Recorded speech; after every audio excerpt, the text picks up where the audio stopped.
اگر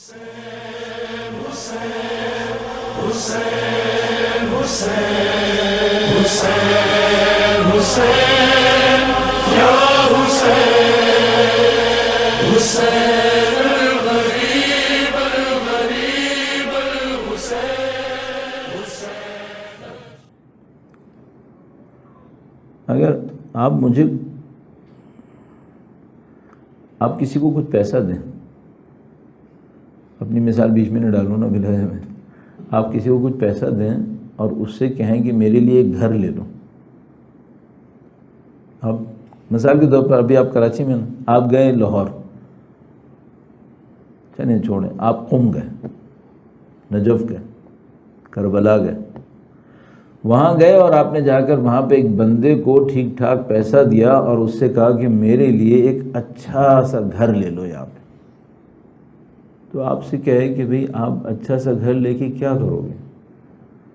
تو آپ کہیں گے کہ میں چاہتا ہوں سکون کی زندگی گزاروں یہاں. کیا ٹھیک ہے؟ اس کے بعد آپ گئے، 1 مہینہ 2 مہینے بعد اس سے پوچھا کہ تم نے میرا پیسہ لیا تھا، میرے لیے اچھا سا گھر لے لیا؟ بہت اچھا گھر لیا. کہاں ہے وہ؟ ابھی نہیں دے سکتا، لیکن بتا رہا ہوں بہت اچھا گھر ہے. اگر قبول کرتے ہو تو گھر دے دوں گا، نہیں قبول کرتے پیسہ واپس. ہم لوگ فقہ میں جو ہم لوگ طالب علم سیکھتے ہیں قوم میں، تو اسے کہتے ہیں بیع فضولی، یعنی میں آپ کے بہاف کے اوپر ایک ڈیل کر رہا ہوں، آپ کو ڈیل پسند نہیں آئے آپ ڈیل ختم کر دو، میں آپ کو پیسے آپ کے سارے واپس کر دوں گا. اچھا، اگر وہ گھر آپ نے سوچا تھا کہ مثلا لاہور میں ہو، قم میں ہو، نجف میں ہو، کربلا میں ہو، اور سامنے والے نے آپ کو یہ کہہ دیا کہ میں نے تمہارے لیے گھر خریدا ہے جنت میں، کون سا گھر چاہیے آپ کو؟ ڈیل کینسل ہو سکتی ہے، ڈیل کینسل ہو سکتی ہے. آپ نے دیے، مثال کے طور پر ہمارے آج کی دنیا میں، بھائی آپ نے $300 دیے، $3 لاکھ، $3 لاکھ دیے، 300,000 کہ بھائی میرے لیے گھر خرید لو. انہوں نے کہا ہم گھر خرید رہے ہیں لیکن تمہاری مرضی ہے، لینا ہو لے لو، نہیں لینا مت لینا. گھر کہاں ہے؟ جنت میں ہے. آپ پوچھتے ہیں کوئی سند ہے اس کی، کوئی پیپر ڈاکومنٹ ہے اس کا؟ انہوں نے کہا ہے، پیپر بھی ہے، ڈاکومنٹ ہے. ہاں ڈاکومنٹ ہے. کون اس کی ایشورنس دے گا؟ کہا میں ایشورنس دوں گا. بالکل یہی کام لبنان کے ایک تاجر کے ساتھ ہمارے چھٹے امام نے کیا. درود بھیجے گا محمد صلی علی محمد آل محمد. جبل عامل ایک مشہور علاقہ ہے لبنان کے اندر، حزب اللہ کا بڑا سینٹر. وہاں کے وہ عالم تھے، وہ تاجر تھے، وہ گئے مدینہ امام سے ملاقات کے لیے. امام سے کہا کہ مولا میں ہر دفعہ آتا ہوں آپ کے گھر پہ رکتا ہوں، میرے لیے بڑا فضل ہے، میرے لیے بڑا شرف ہے، لیکن میں چاہتا ہوں ایک گھر لے لوں، آپ مجھے ایک گھر دلا دیں. یہ پیسے میرے خیال میں جو مجھے روایت یاد آ رہی ہے 6,000 دینار دیے تھے، درہم دیے تھے، 6,000 درہم. کہا یہ پیسے لے لیں. حج سے واپسی پہ دوبارہ امام کی خدمت میں آئے، کہا مولا میرا گھر، کہا ہم نے گھر خریدا ہے تمہارے لیے جنت میں. بیع فضولی پر ہے، ڈیل قبول کرتے ہو تو دیں گے ورنہ پیسے واپس. کہا مولا گارنٹی ہے آپ کی؟ امام نے فرمایا گارنٹی ہے، پیپر لکھ کے دوں گا. کہا مولا پیپر دے دیں. امام نے کہا اس کا گھر ہے، مجھے اس کی جغرافیہ یاد نہیں ہے ابھی. اس زمانے میں جب ڈاکومنٹ تیار کرتے ہیں ہمارے جو نمبر لکھتے ہیں نا، بلاک C70 مثلا 67 مصطفیٰ بھائی کا، اللہ اکبر. تو امام اس زمانے میں کیا ہوتا تھا، کہتے تھے مثلا یہ پراپرٹی ہے اس علاقے میں، اس کے شمال میں یہ ہے، جنوب میں یہ ہے، مغرب میں، مشرق میں. تو امام نے لکھ کے دیا کہ ہم نے اس کے لیے گھر خریدا ہے جنت میں. مثلا ایک ڈائریکشن کا نام لیا، اس جگہ سے اس کا گھر لگتا ہے امیر المومنین کے گھر سے. جو حدود اربع امام نے کھینچا، تو ہمارے جیسا 1400 سال کے بعد بھی پھڑک رہا ہے کہ یہ کیا گھر تھا، یہ پتہ نہیں کون سا پاکیزہ پیسہ تھا واقعا. صحیح ہے. بندے خدا نے فوراً پیپر لے لیا. کہا مولا میں خوش ہوں، میں اس ڈیل پہ بہت خوش ہوں، آپ نے میرے لیے بہت اچھی ڈیل کی ہے. صحیح ہے. اچھا معذرت کے ساتھ ایک جملہ پوچھ رہا ہوں, اس کو بالآخر دنیا میں کوئی گھر ملا یا نہیں ملا؟ بھائی ابھی دنیا میں گھر ملا یا نہیں ملا؟ نہیں. یہ کامیاب ہوا یا ناکام ہوا؟ ہاں ہم کہہ رہے ہیں کامیاب ہوا. اچھا آپ کیوں کہہ رہے ہیں کامیاب ہوا؟ آپ اس لیے کہہ رہے ہیں کہ بھائی اگر دنیا میں گھر ملتا نا 50-60 سال کی نہیں ملتا. اس کی عمر بھی 40-50 سال تو ہوگی اس ٹائم پر بھی. 50-60 سال اس نے جینا تھا, وہ عمر 70 سال ہونی تھی. 25-30 سال سے زیادہ اس گھر کے اندر اس بندے نے ٹکنا نہیں تھا. اب امام نے ابدی گھر دلوا دیا ایک. صحیح ہے. یہ بات ہمیں سمجھ میں آ گئی ہے. اپنی زندگی میں کیوں نہیں سمجھ میں آتی ہے؟ ہم میں سے کون ایسا ہے جو اپنی اس کامیابی پر جو ہمیں اخروی ملے, اس دنیا کی کامیابی پر جو فانی ہے قربان کر دے آسانی سے؟ اس فانی کو قربان کرے کون ہے کرتا ہے؟ ایک ایک بات کے اوپر ہم لوگ رک جاتے ہیں کہ نہیں ہمیں یہ نہیں کرنا ہے, اس طرح کرنا ہے, اس طرح سے کرنا ہے. تو پہلی چیز جو ہمیں اور آپ کو سیکھنی پڑے گی, جو ہمارے فورم کے دوستوں کو بھی عرض کروں گا, وہ یہ کہ بھائی سب سے پہلے بغیر کسی تکلف کے, بغیر کسی تعارف کے اس پیرامیٹر کو سیکھنا پڑے گا کہ بھائی ہماری اصلی کامیابی ہے کہاں پر. اچھا ہم لوگوں کے ساتھ پرابلم کیا ہے؟ ہم لوگ گھیرے ہوئے ہیں ایسے لوگوں کے اندر جو ہم لوگوں کو اگر یہ کریں تو ہمیں کیا بولیں گے؟ وہ بغیر کسی تکلف تعارف کے وہ کہیں گے اسٹوپڈس ہو, پاگل ہو, احمق ہو. اور ہم میں اتنا ایمان کی طاقت نہیں ہے کہ ہم ان کے احمق کہنے پر اپنے آپ کو راضی کر پائیں کہ اس کو بولنے دو احمق, یہ خود احمق ہے, یہ خود بے خبر ہے, اس کو کیا پتا میں احمق ہوں یا نہیں ہوں, اس کے کہے پہ میں کیوں کڑ رہا ہوں. یہ ہم میں طاقت نہیں ہے. آج میں آپ کو ایک اچھی گاڑی میں بیٹھا دیکھتا ہوں, میری گاڑی خراب ہوتی ہے, میں اپنے بیوی بچوں کو اس خراب گاڑی میں لے کے چل رہا ہوتا ہوں, میرا دل کڑ رہا ہوتا ہے. کیوں؟ آپ کے پاس اتنی اچھی گاڑی ہے, میرے پاس کیوں خراب ہے؟ اچھا میں یہ نہیں سوچتا کہ بھائی یہ وہ احمق ہے جس نے جز وقتی کامیابی کو پریفرنس دی ہے ابدی کامیابی کے اوپر, اس کی حماقت ہے, میں کیوں کڑ رہا ہوں؟ اتنا دم نہیں ہے ہمارے ایمان کے اندر. ہم لوگ کڑ جاتے ہیں, جلتے ہیں, کڑتے ہیں اس کے اوپر. اس خاطر ہماری اس قربانی میں طاقت نہیں ہے. یہ جو ہماری اصلی مشکل ہے وہ یہاں پہ پھنسی ہوئی ہے. مجھے تقریباً یقین ہو گیا ہے ہم لوگ اتنے بے دین نہیں ہیں کہ آنکھوں دیکھا جہنم میں گھسیں. یہ ہم اتنے بے دین نہیں ہیں انشاءاللہ. تو ہمیں کیا چیز مشکل میں ڈالتی ہے؟ لوگوں کی باتیں. ہم میں لوگوں کی باتیں سہنے کا حوصلہ نہیں ہے. جو اصل مجھے سمجھ میں آئی ہے کہ جو اصل مشکل ہم لوگوں کے ساتھ ہے, دیکھو ہم لوگ گرمی سردیاں جھیلنے والے لوگ ہیں. آپ میں سے کچھ لوگ ہوں گے جو پیدائشی جو سونے کے چمچے میں پلے ہوں گے, ہم نہیں ہیں وہ. نہ ہم نے سختیوں میں زندگیاں گزاری ہیں. تقریباً یہاں پہ کافی لوگ ایسے ہیں جو ہماری طرح کے ہیں, ہم سختیوں میں گزارے ہوئے لوگ ہیں. ان سختیوں میں گزارنے کے بعد ہمیں یہ پتہ ہے کہ جو سختی میں زندگی گزرتی ہے, نہیں ہے ایسا کہ نہیں گزر سکتی, نہیں گزر سکتی ہے. میں کیا بسوں میں نہیں گھوما ہوں؟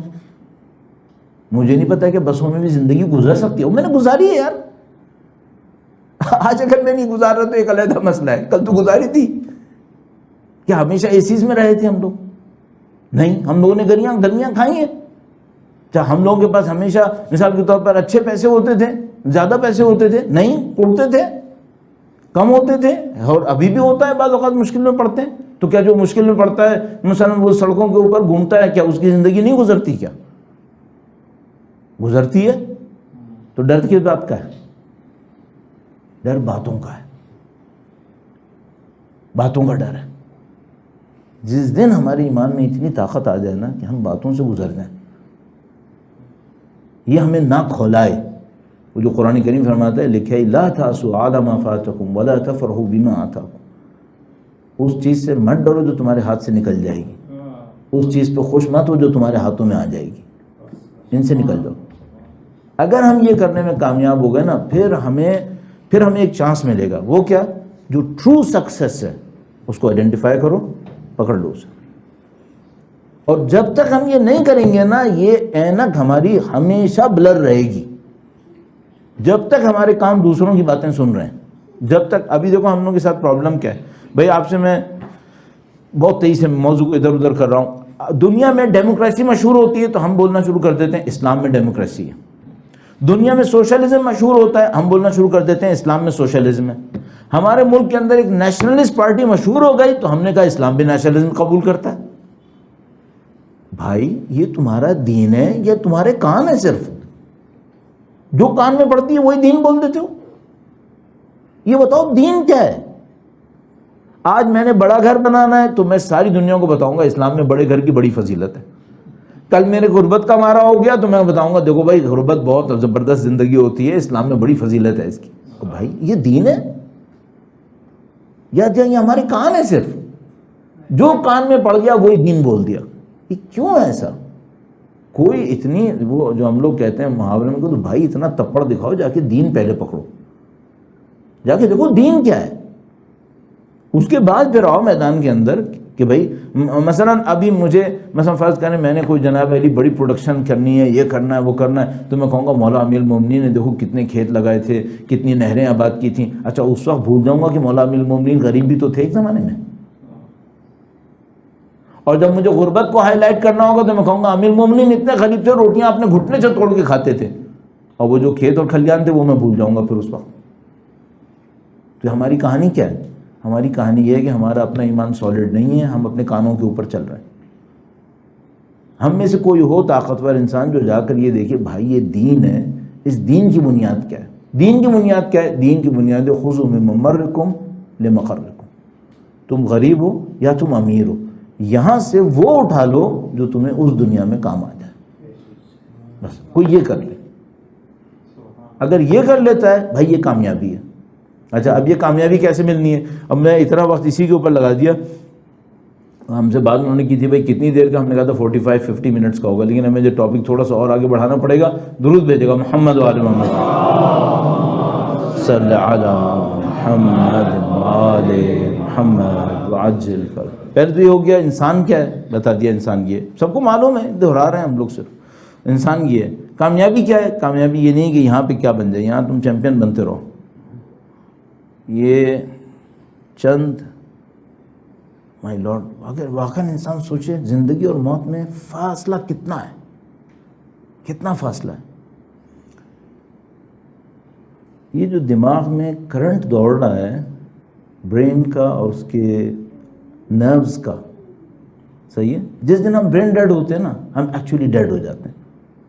اس وقت ایون اگر ہمارا دل پمپ کر رہا ہو تو میڈیکل سائنسز میں وی آر ڈیڈ، چاہے ہمارا ہارٹ پمپ کر رہا ہو. ٹھیک ہے. یہ جو برین اور اس کے سیل کے درمیان کنیکشن ہے، یہ کتنا کرنٹ ہے، یہ 1 واٹ بھی نہیں ہے، 1 واٹ بھی نہیں ہے. ہم میں اور موت میں اتنا سا فرق ہے، ناٹ ایون اے واٹ. اتنی سی بھی انرجی نہیں ہے یہ جو یہاں سے یہاں کہیں گھومتی ہے اور ہم زندہ ہیں، اور اگر وہ نہیں گھومے تو ہم مردہ ہیں. یہ پتہ نہیں عجیب چیز ہے کہ ہم میں اور موت میں کتنا ہلکا سا فرق ہے. یعنی ایکچولی ہم لوگ سمجھ لو 70 کلو 80 کلو کا وزن ایک دھاگے پہ لٹکا ہوا ہے، دھاگے پہ لٹکا ہوا ہے. یہ دھاگا ٹوٹنے کی دیر ہے. اور جو برین کا اور سیلز کا کنیکشن ہے ہماری باڈی کا، وہ ایکچولی دھاگا تو بہت موٹا ہوتا ہے، یہ اس سے پتلا ہے. ہم میں اور موت میں کوئی زیادہ فرق نہیں ہے، بہت ہلکا سا فرق ہے. اور یہ عجیب و غریب کہانیاں ہیں کہ جب موت آتی ہے تو کیا ہوتا ہے. میڈیکل سائنسز بہت اچھی ڈیولپمنٹس کر رہی ہے. تو مثال کے طور پر میں نے ایک جگہ پڑھا کہ جب موت آتی ہے تو موت سے چند منٹس پہلے انسان ایک اسٹیٹ آف مائنڈ میں جاتا ہے جس میں سارا برین اس لائف کو دہرانے لگتا ہے جو اب تک گزری تھی. میرے پاس آرٹیکل رکھا ہوا ہے میڈیکل سائنسز کا جس نے ثابت کیا ہے کہ ہاں ایسا ہوتا ہے. یہ بہت عجیب لمحہ ہے. وہ چند لمحے جس پر بیتتے ہیں اس کو کئی سال لگتے ہیں. تو جو ہمیں حالت احتضار میں مردہ 5 منٹ یا 10 منٹ لگتا ہے نا، شاید اس کو 10 سال لگ گئے. یہ بڑی عجیب حالت ہوتی ہوگی جس میں انسان اپنے آپ کو ہلا بھی نہیں پاتا ہوگا اور وہ سب کچھ دیکھ رہا ہوگا اور اس پہ کڑ رہا ہوگا کہ میں نے کیا کیا. اور خوش قسمت ہو تو بہت خوش ہو رہا ہوگا کہ اچھا ہو گیا. 12 تو اصل کامیابی کیا ہے؟ یہ ہماری حالت ہے. ٹھیک ہے. اور اصل کامیابی کیا ہے؟ اصل کامیابی یہ ہے کہ ہمارے سارے اٹیچمنٹس ڈیٹیچ ہو جائیں گے، ان میں سے کوئی بھی چیز ہمارے ساتھ باقی نہیں رہے گی سوائے چند فلٹرڈ چیزوں کے جو ادھر جائیں گی. صحیح ہے. ان سب سے پہلے ایک اور پرابلم ہے، وہ کیا ہے؟ Sense of achievement.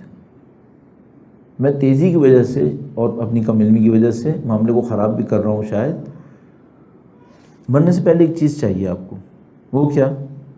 آپ مرنے سے پہلے اپنے آپ کو مطمئن کر سکیں کہ میں نے زندگی صحیح گزاری ہے. ہاں، ایک اچیومنٹ کا احساس مرنے سے پہلے چاہیے. اچھا، یہ کہاں زیادہ اس کو ضرورت پڑتی ہے انسان کو؟ جب باڈی ساتھ دینا چھوڑ دیتی ہے.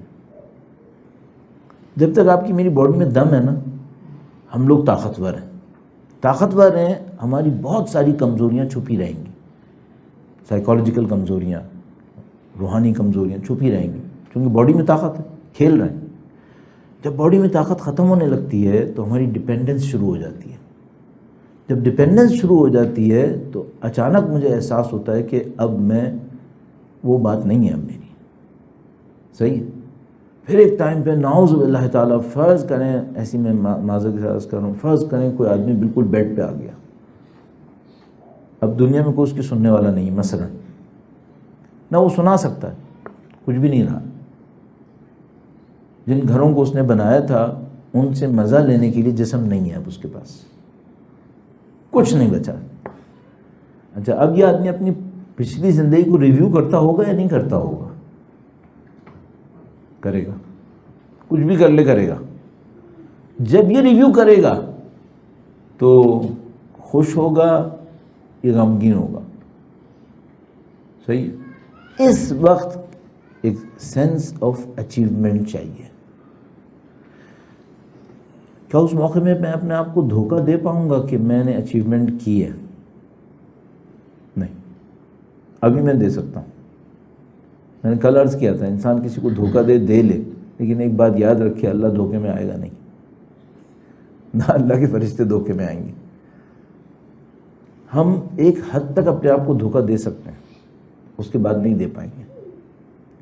ایک موقع آئے گا جب ہمیں ایکسیپٹ کرنا پڑے گا ہم نے کیا کیا. اس موقع پہ جب آپ کو اس سینس آف اچیومنٹ کی ضرورت ہے، اور جتنی بھی چیزیں آپ نے طاقت کے زمانے میں اپنی طاقت کو مزیدار بنانے کے لیے کمائی تھیں، اب ان میں کوئی مزہ نہیں ہے. بڑی بڑی گاڑیاں میں نے خریدی تھیں، میں بیٹھ ہی نہیں سکتا اس گاڑی میں ایمبولینس میں بیٹھ سکتا ہوں صرف. جو میں نے بڑی بڑی پراپرٹیز بنائی تھی، میں اس کو چلنے اور دیکھنے کی بھی ہمت نہیں رکھتا اب. صحیح ہے. اب مجھے اچیومنٹ کی احساس کہاں سے آئے گا؟ تھوڑا سا مجھے سنگ دل ہو جانے دیں. اولاد بھی ایک حد تک ساتھ دیتی ہے، معذرت کے ساتھ تھوڑا سنگ دلی دکھا رہا ہوں. ایک ٹائم آتا ہے جب آپ ہوتے ہیں اور آپ ہی ہوتے ہیں. اب آپ کے پاس کیا ہے؟ اب میں عرض کرتا ہوں، اب جو آپ کو سینس آف اچیومنٹ آئے گی وہ اس سے آئے گی کہ آپ نے کتنے لوگوں کی بے لوث خدمت کی ہے، کتنے لوگوں کے وہاں کام آئے جہاں پر کام آنا آپ کی مجبوری نہیں تھی، اس کے بغیر بھی چل سکتا تھا، پھر بھی آپ کام آئے. بے لوث، نمائشی کام نہیں. کتنی جگہیں ایسی ہیں جہاں پہ آپ نے کسی کے دل کو خوش کیا. یہ اس وقت سینس آف اچیومنٹ لاتا ہے کہ میں اتنے لوگوں کو خوش کر چکا ہوں. صحیح ہے. اب کامیابی دنیا میں کیا ہے؟ اب ایک اور بات عرض کرتا چلوں تاکہ موضوع اس لحاظ سے ایک جگہ پہنچ جائے.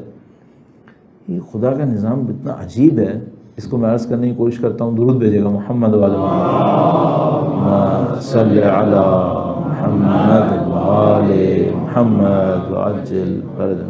حسین حسین حسین